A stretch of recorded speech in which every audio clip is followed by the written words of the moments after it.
आता आजपासून माझ्या परत एकदा नॉर्मल रुटीनला सुरुवात झाली होती, कारण आता पिल्लू व्यवस्थित झाले, पण माझी मम्मी मात्र आजारी पडली आहे. त्यामुळे हातानेच नाश्ता करून घेतला, कारण आज आम्हाला परत एकदा हॉस्पिटल व्हिजिटला जायचं होतं. पण त्याआधी आता पिल्लूला बघून घ्या, कारण आहे ना 2-3 दिवस ते खूप आजारी होता आणि आज त्याची छान झोप झाली होती, त्यामुळे ना तो आज फ्रेश दिसत होता. पण मात्र त्याला एक लाड सुचत होता की सारखं मला उभं कर आणि गॅलरीत घेऊन बस. म्हणून आहे ना त्याला इकडे सकाळी गॅलरीमध्ये घेऊन बसले आणि प्लॅन माझा पोस्टपोन केला. म्हटलं चला संध्याकाळी हॉस्पिटलला जाऊया, कारण आज बाळाला आहे ना नुसतं बाहेर फिरायचं होतं आणि आज त्याला बरं पण वाटत होतं. त्यामुळे मी सुद्धा खुश होते. आता आम्ही निघालो होतो हॉस्पिटलला आणि जाताना आज तो खूप जास्त खुश सुद्धा होता, कारण त्याला बाहेर काढलं होतं एकदाच, कारण घरात बसून बसून तो मात्र बोर झालेला होता.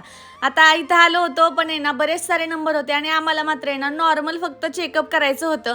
आता त्याचं सगळं तर व्यवस्थित आहे. म्हणलं चला आज सगळ्यांसाठी आपण आहे ना आलूचे पराठे बनवूया. आता इकडे आहे ना मी सगळा बटाटा मॅश करून घेतला, त्यामध्ये मसाले ॲड केले आणि तेवढ्यातच आहे ना बाळाचे मित्र सुद्धा आले होते, म्हणजे माझ्या भावाचे.